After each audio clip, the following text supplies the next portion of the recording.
What is the best way to approach photographing wildlife? Is it better to be more concentrated, to have an idea in your head and really commit to that? Or is it better to be more opportunistic, just to be out there enjoying the scenery, enjoying the natural world and photographing whatever comes your way?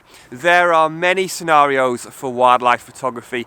For example, maybe you're photographing from a hide on a nature reserve. Perhaps it's a regular walk you take every single day. Maybe you take the dogs along with you, or perhaps you're just even photographing birds in your own back garden. And all these scenarios and situations can all give you good opportunities. Opportunistic photography. So I would say this is really where you're just out walking, you're enjoying the outdoors and the natural world, and you have your camera with you. So this could be a very regular walk close to home, maybe one you do, almost every single day. It could also include when you've gone a bit further afield, maybe just for a change of scenery. Perhaps you're on holiday and you're just enjoying a walk with your camera. It could also mean parks and nature reserves. So you might be walking there in those locations and you have an idea of the kind of species that are there, you know what's possible. So you've got more of an idea what you like to photograph, but at the same time you're just out enjoying the scenery, making the most of the location and just hoping to photograph whatever comes your way.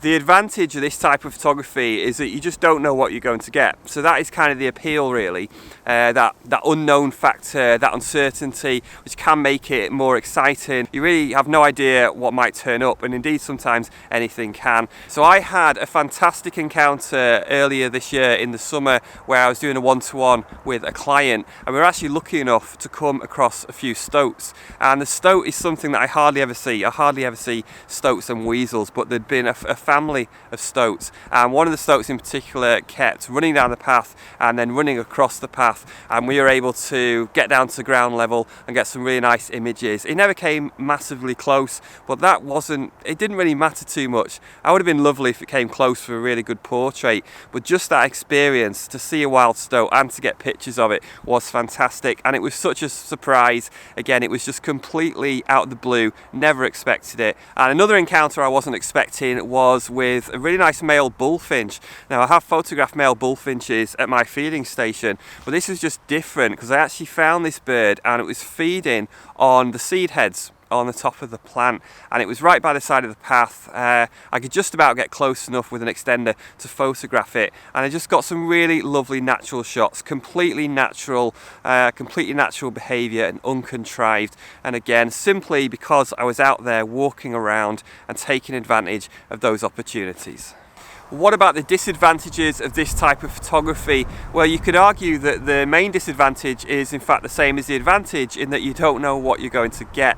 So for some people, they may feel they're kind of wasting their time a little bit because they're not being as targeted and they're hoping to get a good image with a large slice of luck.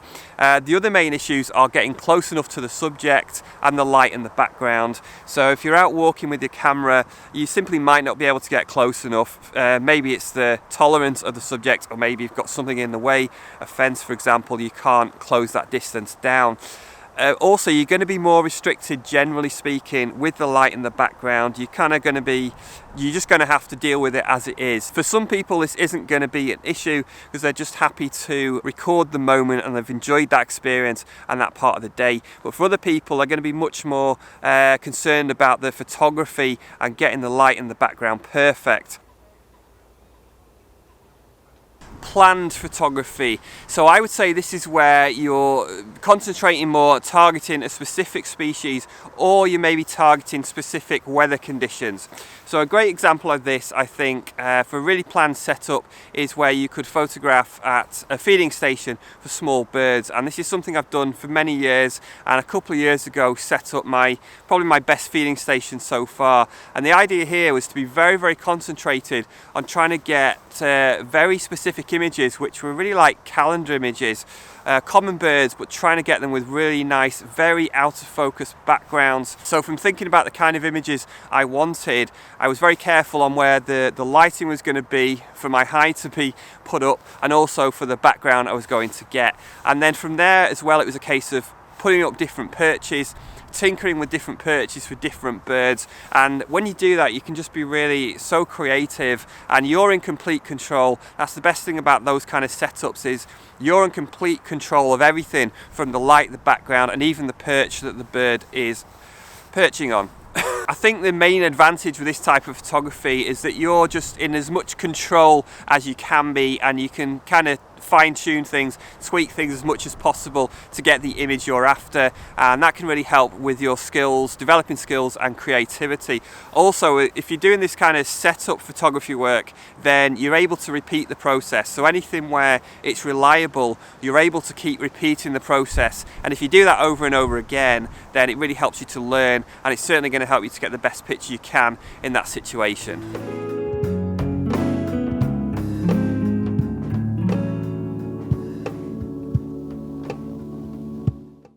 Instead of concentrating on one species or one type of species, you might want to concentrate on the weather conditions. So myself, for example, one of the things I love more than anything is photographing in the mist, particularly the early morning mist at sunrise. So that would be my target. I would be thinking of photographing those weather conditions, and I'd put myself in the right position, knowing exactly where I wanted to be to get those conditions and to get the right look to the image. And then it's really a case of just whatever comes my way, I'm going to photograph. So I'm not as concerned then about the species, but it's the weather conditions that I'm targeting. I guess the disadvantage is that potentially it isn't as exciting. Maybe you can kind of get stuck in a bit of a rut. If you keep doing the same thing over and over again with this kind of setup photography, then maybe you're not seeing things which would help you develop your creativity in another way. So for example, maybe you're not seeing enough variety of light, maybe you're not seeing enough unusual lighting, maybe you're not seeing the subject in a wider view and learning how to photograph it in the larger landscape. And the other possibility is simply that your photographs might not be as varied because you're not seeing as many different species and you're not going to get as varied a portfolio. Now, hides are quite an interesting one. So I'm talking about the kind of hides that you get on nature reserves, usually for bird watching.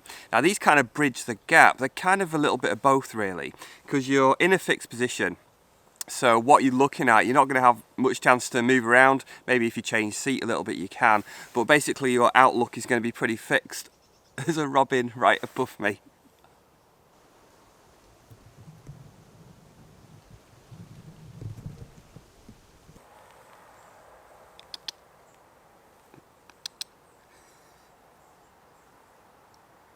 So you're going to have a fixed outlook, your backgrounds are going to look the same, and your light position, you're not really going to be able to change the direction of lighting either. Maybe if you change seat, you can just change things slightly, but not very much at all. But the other aspect of it, of course, is that you don't know what's going to turn up. So there may be very regular species around that hide, maybe in front of the hide, sometimes to the side of the hide, like if you've got a feeding station, for example. But you just don't know what might turn up, so you've still got that element of uncertainty there as well.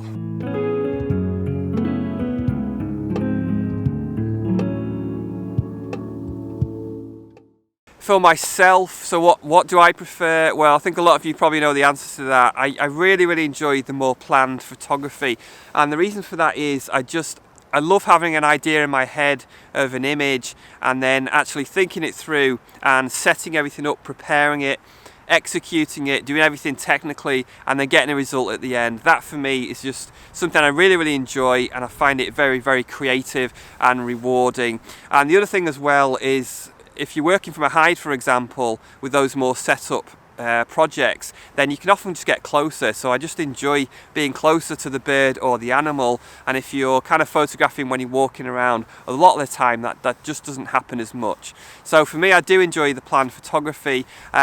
I like the more opportunistic photography as well from time to time. It's just a bit of a change. Also get to see different locations, and again, I never know what I'm going to see, so that's a good aspect of it as well. So what I would say is just do both. There is no right or wrong, obviously. Do both. Enjoy your photography when you're out and about, just taking advantage of whatever comes your way. But if you can, I would definitely say to sometimes just try and set yourself little projects. Set yourself some little projects of specific species or specific ideas, specific types of images that you want to take, and I think you'll find it really creative. So let me know, which do you prefer? What type of photography do you enjoy? Do you think there's advantages and disadvantages to both?